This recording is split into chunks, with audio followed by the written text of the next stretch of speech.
I lost my roommate to suicide, and we'll obviously go into that in a bit. But they were there for me, and they helped by learning from them and becoming my own coach. I was able to coach myself through a lot of tough times. Right.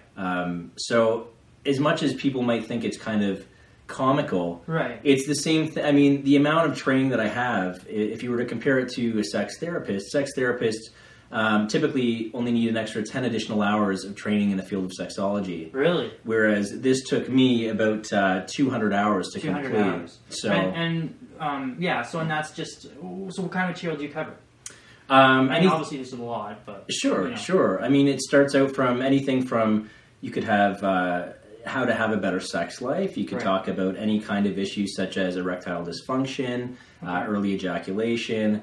In females, you could talk about whether or not they've even had an orgasm before, how to become a squirter if you want to. And then you can dive into different kinds of different worlds you don't know exist. So you go into the BDSM world, you go into certain things involving scatting and water sports, which I don't know if you're familiar with, but it can get a little bit graphic for some people here, but it explores pretty much everything you can think of. And the idea is to really make you comfortable so that nothing bothers you as a coach. I mean, there could be people that are coming in here saying they enjoy getting fisted in the ass. Right. And that's not supposed to shock me. No. So say, okay, and and you go on and move forward. So that's the whole concept behind the course there. And it was not only that, but it's also so, the coaching side was also so motivational, so uplifting, and so positive. It was just... there was nothing but positivity in that course. Right. It wasn't like you could pick something out and be like, oh, well, I like this, but that just sounds crazy. Like it was. Well, you could have your judgments, right? I mean, there's going to be. But it was positive. Sure. Yeah, but I mean, you can get into homosexual tendencies and things like that, and maybe some people that might not be the area they want to venture down. Maybe that's coaching that they're not comfortable doing, right? So there could be people that want to just coach heterosexual, vanilla kind of couples, and then there might be someone that's a dom and a coach, and a dom is someone that's sort of when in the BDSM world is the top, or someone that is in control. So BDSM is all about the erotic power exchange. It's not so much about the... What, did you know what it stands for? I don't know what it stands for. BDSM? BDSM. Yeah, so it's bondage, discipline. Okay. BD, the D and the M. Okay. It goes... It's hard to explain. I almost have to write it down. Yeah. So there's a B and a D, which is bondage, discipline. And then... Sadomasochist? Yeah, sadomasochist. Yeah, that's what okay, well, that's the S and the M. S and the M. Yeah, and then I'll write it down. Yeah. I'll write it down for you afterwards. I don't want to get too caught off. That's okay. So I guess where I was going with that is just that, like, a lot of people you hear, because I've heard you tell people, you go, oh, that's a sex coach, right? And you can see people's eyes light up, right? And there's that initial bit of skepticism, like, okay, sex coach. But the thing that I always thought was, what I think about when I hear people say that is that, a lot of people, their sex education consists of what they were taught in, elementary school or high school, right? And I took a sex course in university. I forget what it was called, but it wasn't something I took because I thought I needed to know it. It was something I took because, the sex course is going to be an easy credit, right? Sure. But I ended up learning, like, a ton of stuff that you wouldn't have thought you would have learned, right? No. Like, over refractory periods and all this stuff that you don't realize goes into it because you're just not taught it. So I always think it's cool when you see people's eyes go kind of crazy, like, oh, a sex coach? Like, really? What do you have to tell me? Kind of. I feel like that's the attitude, and I think a lot is what you have to tell them. Well, let me explain the difference between coaching and therapy. Okay? Sure. So there's one key difference. Mm-hmm. The difference between a sex coach and a sex therapist, or and that's what I've been called quite frequently, is people will say, he's a sex therapist. That's not the case. Okay. Therapy goes into your past, so any kind of issues from childhood. Whereas coaching is more about, finding out what the issue is, putting a plan together, and basing it on future results. So you can talk to me about your past and your history, but we're not going to really process those emotions. I'm not here to explain what sort of things went on in your childhood to contribute to the problem today. I'm here to figure out, okay, so this is your problem. You have some performance anxiety. These are some things we can do, some relaxation exercises. This is some things that might help you. And then we meet every so often in order to try to resolve the issue. Right. I mean, obviously, for the purposes of the Sunday Night Sex Show, it's more about it's not a coaching environment. Like I'm never going to be coaching in these live these live streams. It's not a one-on-one type thing. No, this is more about education and entertainment. So anyone that wants to be coached, I mean, that's something I'd be willing to talk about, but that would be a totally private, off-camera, absolutely. Podcast. Shoot an email. Sure. Yeah. So I guess moving on. If there's nothing, like if you have something you want to stop me on, go ahead. Sure. But I guess I was just going to start moving on towards maybe the Bachelor experience and moving out of that and how that kind of affected you. Okay. The Bachelorette was like I said, I mean, I wouldn't change a thing. I think it was a great experience. And it was a blessing and a curse in the sense that it gave me the confidence that I needed to sort of realize, hey, this is a big fucking world out there. And, you know, there's lots to do in life. And if I can do something like this, there's really no telling what else I'm capable of doing. Right. So that was really nice to see, but also it kind of makes me think beyond London, Ontario. As much as I love my hometown and my family's here and everything, taking the step back and not drinking in the past year, I kind of explored other options and other technology that's available and other careers that can take me across the world, right? So that it's not... Absolutely. The one thing that I found doing the Bachelorette was my real estate career stopped. It almost came to a halt while I was gone because they take your phone away, right? Yeah, right. And as much as I had someone here covering for me, it's not the same as having the hands-on. No, and I think you mentioned to me a while ago that tends to be the case with a lot of the contestants. Yeah, sure. You know, their jobs that they had before the show kind of get a little disrupted, and then you come back and depending how you're painted on the show, you might not have a job to come back to. That's very true. I never thought right? of that. Yeah, luckily I'm self-employed, so I mean, obviously some of the stuff my brokerage at the time may have had an issue with. Right.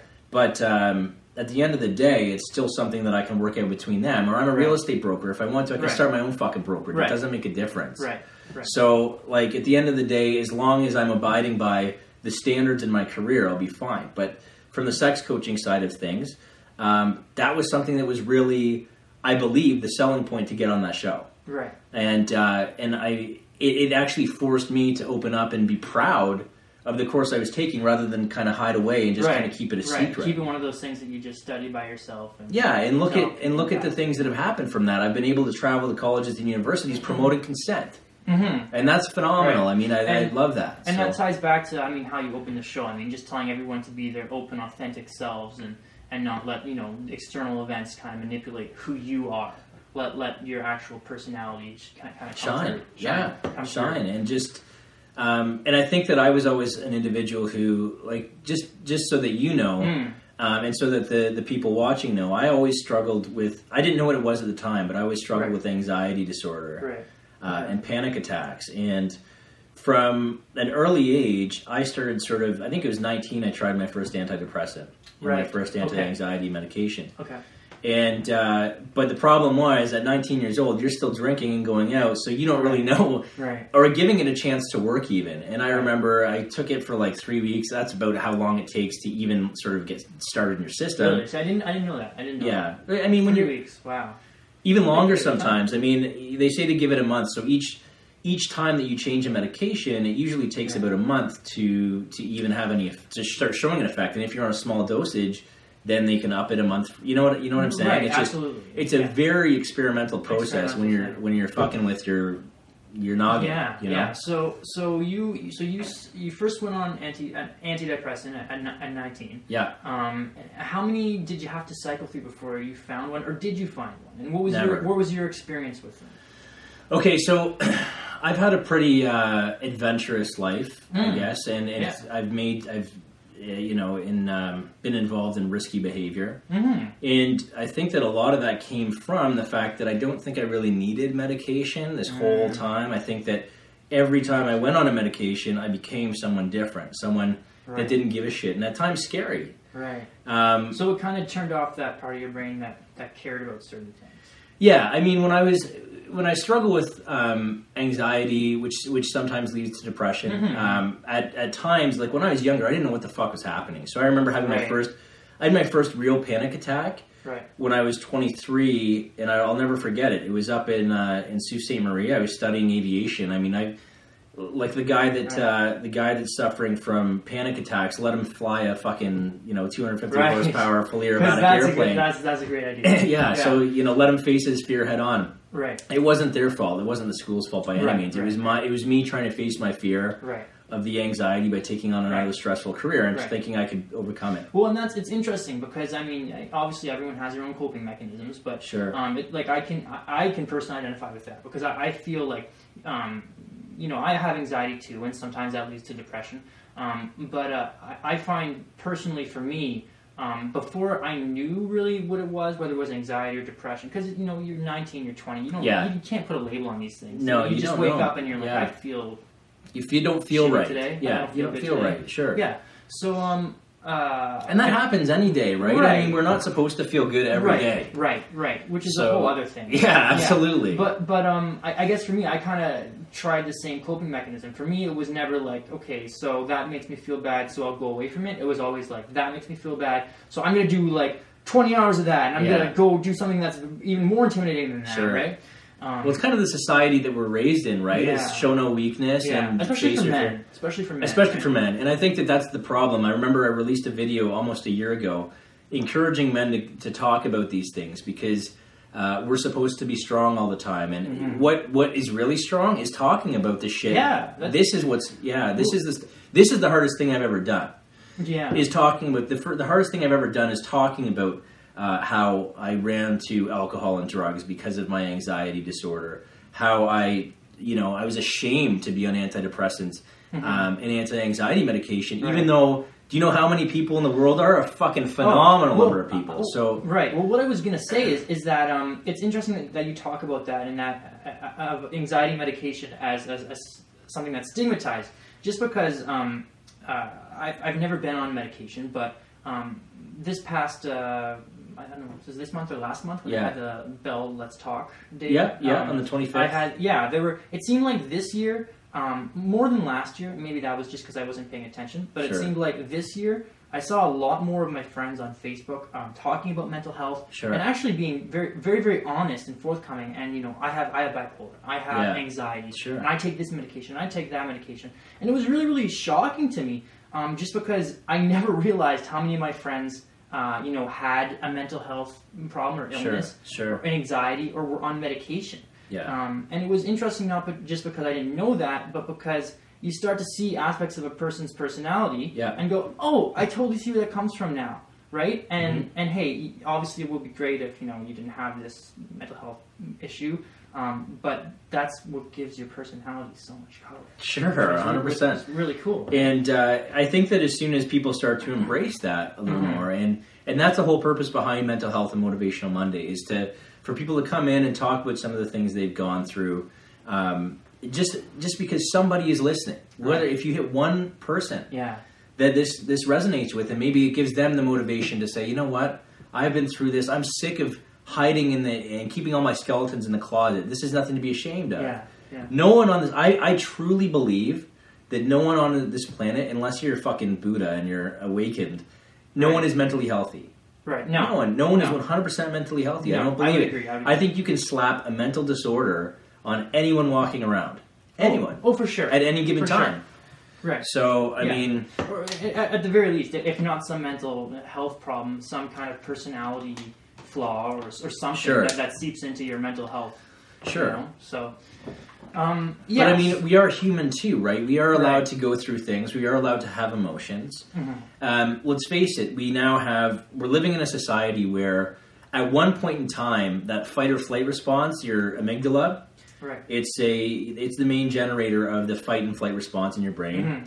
So I used to consider myself to have an overactive amygdala. Okay. And, then you get things like cortisone released, adrenaline released. Okay. So which was great if back in time there's a saber-toothed tiger lurking behind the tree. Right. But then you're gonna fuck that tiger up. Sure, but when you're just studying for an exam the next day, that's a useless primal kind of tool that's given to us, and it's no longer really necessary. I mean, it is obviously if you're walking in a dark alley, it's nice to have sort of that sixth sense about whether or not you're in danger and not to put yourself in dangerous situations. But at the end of the day, there's a lot of that getting triggered by things that aren't going to kill us. Yeah. Right? I mean, your boss dropping another assignment on you at the office is not something that's a life or death situation. No, absolutely. And